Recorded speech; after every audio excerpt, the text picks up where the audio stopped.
Hi, people. Let me make sure this is all lined up properly. Let me change this. I'll just move this title. We're going to show how some of our levels are built, because they're built in sometimes a strange way, just due to how the scene is laid out. Everything's all in 3D. Let's see. This is a presentation I made, God, 3 years ago. 2 years ago. Yeah, it was 2. At Fantastic Arcade. It also, I went through it also. Yeah. Just the bluey frame, we just say, like, we used bluey. Yeah. So, I guess the first relevant thing to talk about is motion graphics and what that is. How it's informing the level. Yeah. So you want to talk?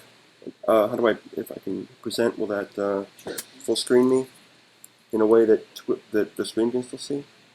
Sure. That didn't work at all. About the inspirations. Hold on, I just got to make sure that this works on the stream, because I can't see it and stream it at the same time because of things like the internet. Come sit down. Let me go to the store page and make sure that this looks right. Yes, it does. Great. Fantastic. Right here. Okay. So, Evan, go talk about what motion graphics is. Wait. Let's start at the. Are they scenes? Yeah. But we need to talk about my history of making things. That's what the beginning of talk's about. Is Okay. me making So- stuff in Winamp and other things, which doesn't apply here. You don't think it is? No. Okay. So, all right, we're making this game called Genesis Noir, and our levels look really weird. Okay. Things are different scales. Everything's crazy. Why are we doing it this way? Because we want to make games that are influenced by motion graphics, that have interesting transitions, that are influenced by title screens, title sequences, things like that. This is all So- stuff. So we were influenced by things like Vector Park, which has very strange, With these really kind of surreal surreal interactions. interactions and sequences, and Amita design games, which have very rich worlds with weird things in them. And our background is coming from interactive kind of media on the web. So Interaction design and so, websites like- and such. back in the day, people were making just strange little experiments using Flash. This is a really great project called Blah Blah, which was funded with the National Film Board of Canada. They do really great interactive sequences. And we're also inspired by things like classic animation. So Oscar Fischinger was a dude in the, teens or 20s? Yeah, around Probably both. there. Yeah. Making very early motion graphic animation. And It's kind of abstract shapes and things. yeah, and pairing it with music. And just really great use of repetition, pattern, simple motion. Oh yeah, this is Also, examples of these weird transitions where things fluidly move from one state to the next. yeah, so this is the kind of animation we're talking about, where it's it's less about cutting Yeah. and more about Changing states and Changing morphing state. dynamically. demonstrating relationships between things by the way that they transition. So there's a bunch of great studios that do this. Like Golden Wolf is one of our favorites. They make really beautiful illustrative animation. Buck is another studio that is phenomenal, and this probably looks pretty familiar because it was our primary inspiration for Genesis Noir. This is a really great little short film that they made about a blackout in New York City in the 70s. And you just abstract, the title here says Abstraction of Space, where, the space is still like a physical space, but it's divided up in interesting and novel ways, and the scale changes. So it condenses a lot of storytelling into couple seconds. And this, like for instance, this little animated, I believe it's a music video or a short film. I forget exactly what, but this really demonstrates how much you can, tell, like, and like also like non-literal, non-performative, kind of like if you just cut between a clock and a character on a bed, it says something very different than that clock kind of transforming into the bed that the character is lying on top of. So this is an early kind of test we did of seeing if we could do these kind of transitions. And this is our character opening a slit in the doorway. And it doesn't go to the next part. Oh yeah, okay. Yeah, here's the next part. So you enter the password correctly, and then that slit transforms into a key that opens the door. That was really fun to make. But the level layout for that is entirely nonsensical. Like there's this giant plane behind the door that has this texture on it that then, cuts into this key as it scales down. And here is, I entirely forget what this is another early test. Yeah. This is showing the kind of the structure of levels that we were anticipating building, and how in Cinema 4D the 3D animation software. See that like the key just pops in out of nowhere. It's just right in front of the camera. You can talk about that. Oh yeah. So we made this format, Genesis Noir scene, which is just a text file with a list of assets in it that you export from Cinema 4D that we can load into Unreal and keep the parity between the two programs, which we talked about a lot earlier. And here's kind of a look at this introduction scene where our character falls through some stairs. And it looks like it looks a lot like a flat 2D illustration, but it's in this entire 3D scene. It's a jumble of garbage. Yeah, with just all these pieces everywhere that only make sense from one camera angle. And there's another scene where you have to break down the door, and there's all these effects that happen around the screen, like the universe around you shattering as you crash through this door. So it just makes all these weird shapes behind the player. And one of the main things we use is this kind of portaling effect, where I think it's probably easier for me to show this in the actual editor now. So we're going to go over to the actual Unreal editor. Assuming we're still good. Yep, we're still good. Okay. So first, let me open up this portal level. Portaling is kind of like the game. It's a way of rendering another surface, rendering something behind something that is in front of it, which is a really bad way of explaining it. Where am I going? Tests, portal, problem test. So we have this plane here, which is, I can turn the portaling off, so I'll give it a normal material, and you can see. There might be a delay. Yeah, I know, but it's not a very big one. So I'll put on this material. So you see this plane here that blocks the characters and the rectangles. But we can turn it into a portal so we can show the background, which is this weird rainbow thing I use for testing, to cut through that. So I can also turn this off. Set that to none. There we go. So you can see how, despite this rectangle being in front of all of these other rectangles, it visually looks like it's behind it. So you can make these cool illusions with that. And we use that for mostly subtle effects. But we'll show some of those off in the demo level. No, I don't want to save.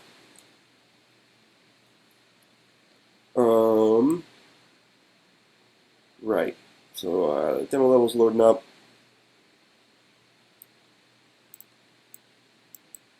And great, here we are. So here's the main city that you kind of walk through in the beginning. But the interesting stuff that comes after that, you kind of... here's an example of this portal effect. So we have this background, which is this slight gray charcoal thing, which I think I'm highlighting right about now. And you can see that it's actually just a rectangle.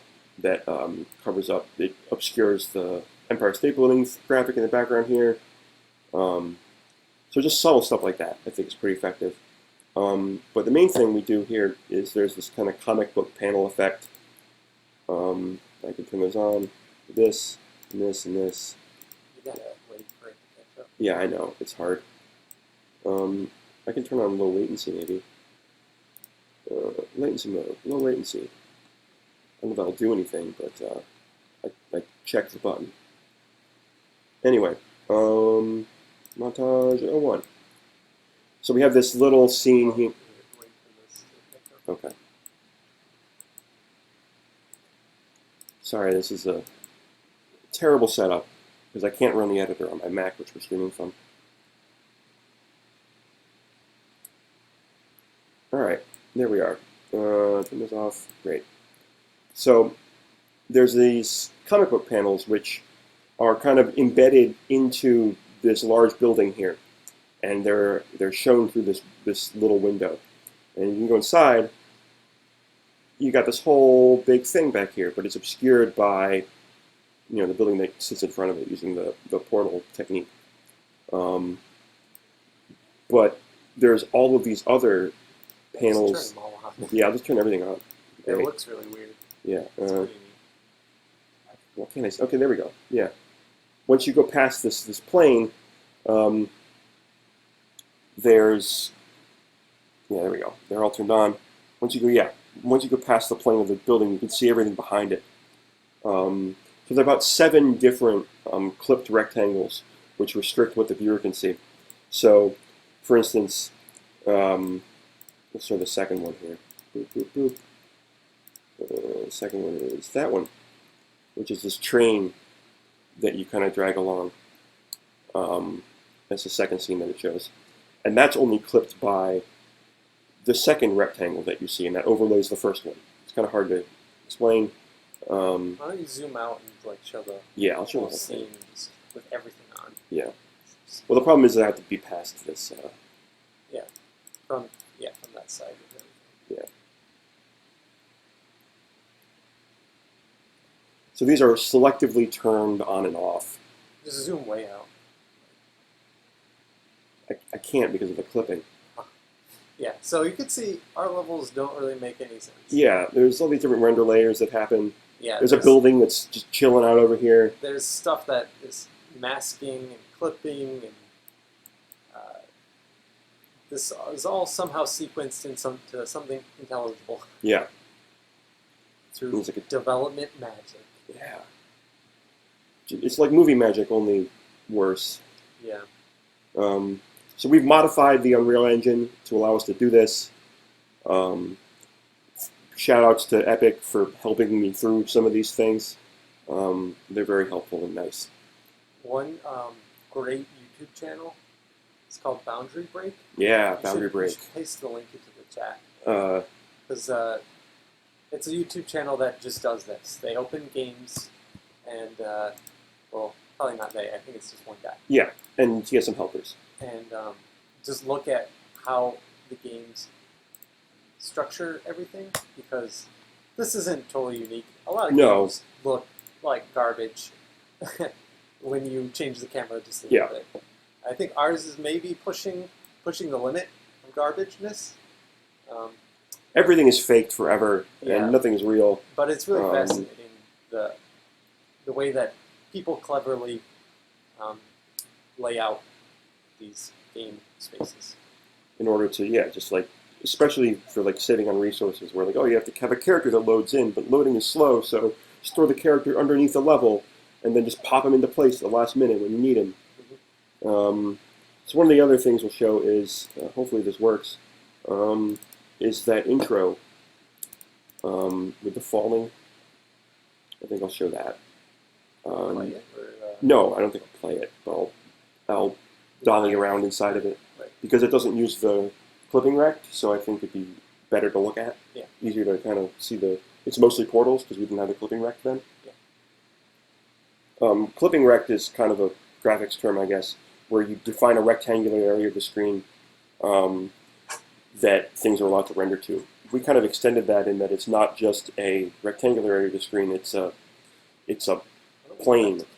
What? Go back to camera. Oh yeah. Okay. Yeah, I'll do that. OBS Blue Cam. Great. Okay. So while we're loading, yeah, we can chat like normal people. Yeah. So Jeremy, Yes.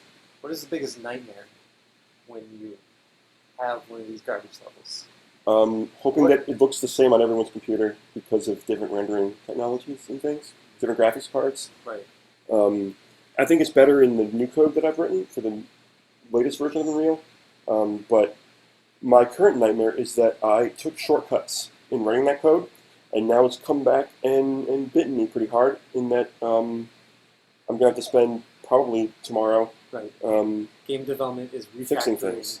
everything always. Especially when you modify your game engine, and then they make changes, and then you have to adapt to those changes and rechange things that you had changed before, but then were rewritten by the engine company, and it's a whole thing. What's your favorite thing about making nightmare garbage levels?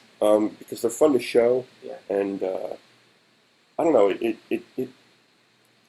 it's nice to fake things. Like, it feels like there's a cleverness to it. Yeah. Like, I always like, oh, here's this really clever solution for optimizing, for making this game run really fast, and here's this clever thing I figured out. And under the surface, it's bizarre and it doesn't look normal. Yeah. And it's not like a realistic depiction of the world or how space works. But it doesn't matter. You're in a game engine, and you can do more or less whatever you want. The experience is what matters. Yeah. What? Okay. Let me go back to Unreal Engine here. Display capture, great. So I'll turn on all of these things. Fall. Yeah, just the fall. Here we go. So the way this level works is your character dials the phone, he picks the phone up, and then he falls through his floor. And it's like a non-interactive cutscene. Yeah, and down these stairs, and you'll see that we have these doors behind that are masked by this thinner staircase in front, which creates this nice kind of depth effect. We have these just general building shapes. Oh yeah, there we go. You can see as we go through, fall down the scene. This is basically how the camera goes when you actually watch it. So it's all these masking effects and things in different scales. This is a lot of the Matthew French guy, Comic Man. Yeah. The architecture stuff that we talked about earlier. Some of the inspiration. So there's like all these duplicate characters, copies of the same guy running around. Just weird nonsense, staircase, geometry just chilling in the background there. Yeah, and it looks pretty good when the camera's in the right place. Yeah. But if not, there's this bar scene where we go through here. Just zoom way out. Yeah. There's just like the bar scene is vertical and it's flipped, and that gets masked to this other building. And then there's these highways that go over top that kind of do the crosswalk thing that gets shifted up, and there's another copy. Oh yeah, I didn't even know that stoplight was there. I've never seen that before for that angle. So yeah,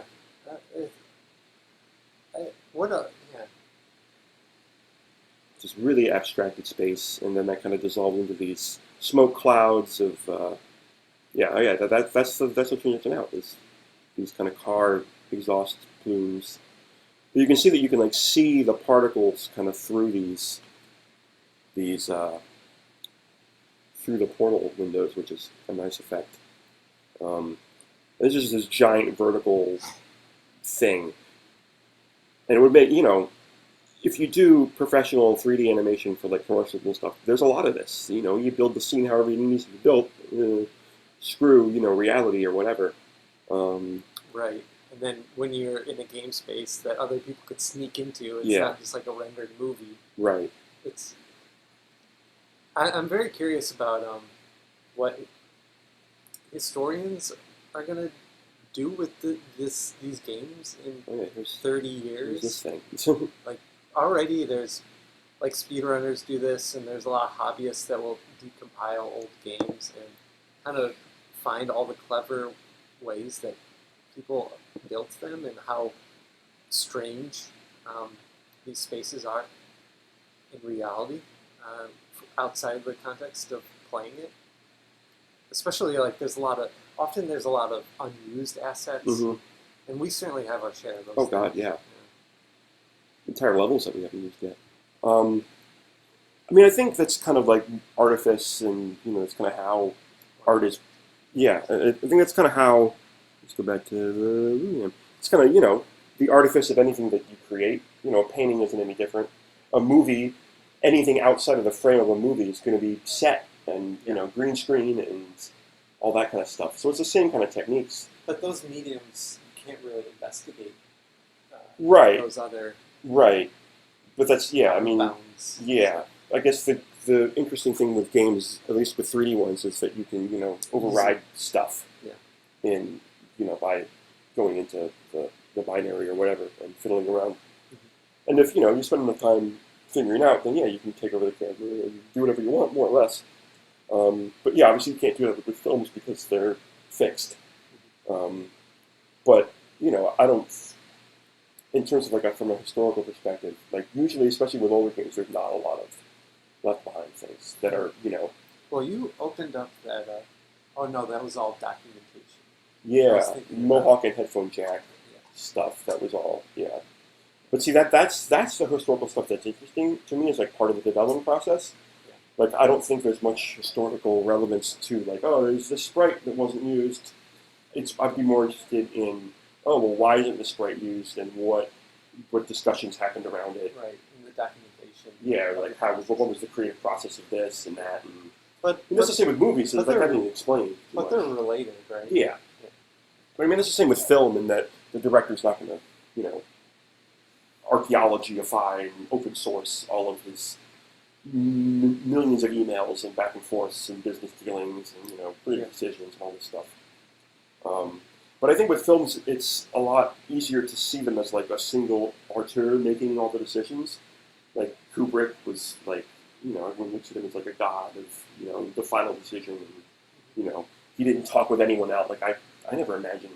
Do you think it's different with games? Yeah. I mean, with indie games where it's just a couple. That's true. Yeah. I suppose the scale's different. Yeah. But I mean, I don't imagine. I know everyone. The meme is that Todd Howard makes Fallout and stuff, but no, it's a team of hundreds of people that all make small decisions, and it's not just one god determining everything. And I think movies really, really obscure that process a bit more. It's a lot easier to imagine Kubrick as, the only creative force in this movie. But no, I mean, you have all the prop designers that all make small creative decisions on how a thing looks. Concept artists. What stuns me is looking at concept art for games and realizing that that's where everything comes from. Concept artists, I think to some degree are... We should actually show...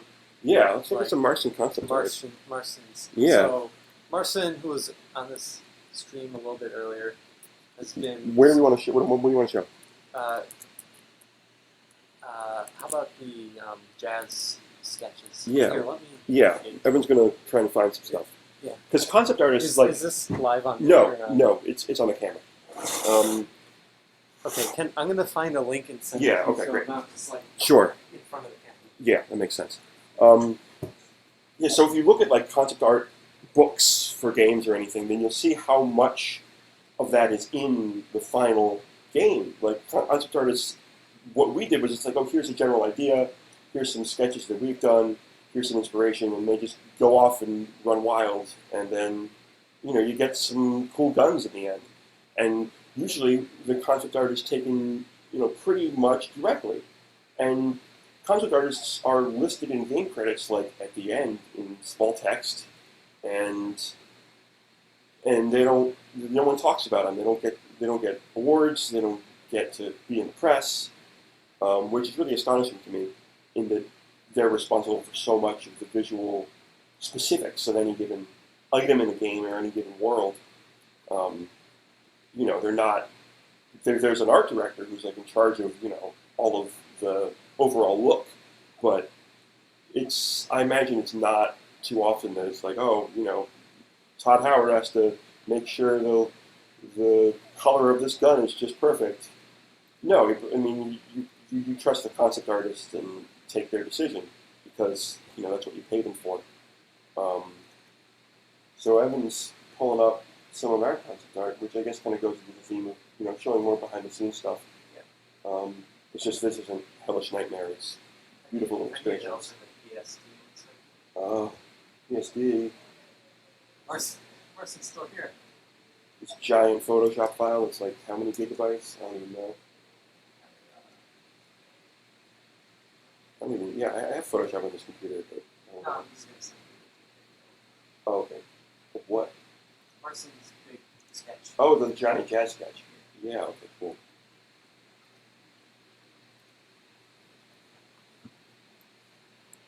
There's my face. Oh, he sent me a link. Great. Where's that link? Send the link. Okay. Who will win? Larson versus Evan, 2016. This thing? There it is. Okay. So our Hold on. clutter. Hold on. It's gotta load. There it is. Okay, great. Let me switch the screen to that. Display capture. Great. So here is the master plan for the jazz level, which is also the demo. I can't zoom any differently. So this kind of goes over the montage section. So we start on the stairs, and then... Yeah, you don't have to go through it all. Okay. I mean, I wish I could zoom out a little. Okay, oh, I can, yeah.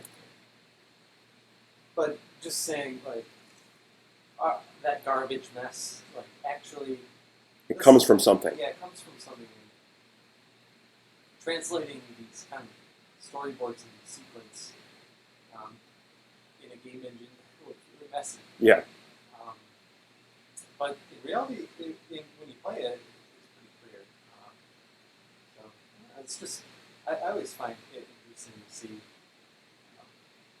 how weird the actual making of the thing is. Hopefully this is interesting for you guys. No, this is like art book content right here. This is great. Oh, Marcy is such a fan. Yeah. Is that? I think that's pretty much all. Yeah, I think that's all we got. Is there any other slides in here? Talking about portals. What else is in here? Yeah. Oh yeah, this is like our flash animation stuff. I talked about HyperCard apparently, which is great. Oh yeah, and here's some. Here, I'll just end with this. If I can just zoom in on this one image. Oh, that's right. In Chrome Slides, if you zoom in, it actually makes it smaller, which is fantastic. Here, I'll just make this big. This is a early walk mistake. There you go. So, thanks for hanging out in our stream. This is going to be looping for the rest of the day and all tomorrow, and then on Sunday we have some more shenanigans planned.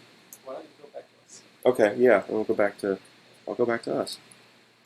Let me click that button. I want to wave goodbye to all the nice people. All the nice people. This is me waving goodbye. Wait, no. This is the super delayed. Oh. No, it's always a little delayed. Okay. Yeah, no, it's fine. Don't worry about it. I think it's delayed mostly because I have Twitch running, which I can close now. Boop, boop. Okay. Yeah. Hopefully that'll be... Yeah, that's perfect. Great. So I'll be looping. Yeah. We'll be in the chat, I guess. Yeah, I'll be in the chat at least. Yeah. I don't know about you. So if you want to ask us questions while we're not live, we might be around. Yep. You can tweet at us at Genesis Noir Game and Twitter. Yeah. All the social stuff is down there. Grab the demo at genesisnoirgame.com/demo, or if you're in Steam already, then you can see the button that says download the demo. Check it out. Great. Bye. Bye. Stop streaming.